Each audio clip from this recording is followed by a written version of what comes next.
ये जी जसड़ का railway station है जो कि पाकिस्तान और इंडिया की बॉर्डर पर वाक़ है। मैं आपको दिखाता हूँ इसकी बिल्डिंग कैसी है। लेकिन ये देखें कि पुराना दरख्त है, बोर्ड का दरख्त है, और उसके नीचे आप जानवर बंधे हुए हैं छाँव में। ये इसका प्लेटफार्म है, ये पटरी है इसकी। इस तरफ नारोवाल है और इस तरफ जनाब शकरगढ़ है। और यहाँ से पटरी दो हो जाती थी, एक शकरगढ़ को और एक यहाँ को इंडिया डेरा बाबा नानक वाली साइड पे चली जाती थी। और ये आ गई इसकी इमारत, ये देखिए, ये जनाब इसकी इमारत आ गई, जिसके ऊपर मैं दिखाता हूँ आपको, लिखा हुआ है, ये देखिए जसड़ उर्दू में लिखा हुआ है, जसड़ इंग्लिश में, और यहाँ जसड़ लिखा होता था हिंदी में, जो कि अब मिट चुका है।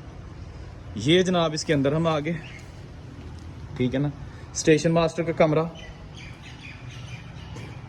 कुछ भी नहीं अंदर। हाँ जी, टिकट घर, जहाँ से बुजुर्ग टिकट लेते थे। हाँ जी।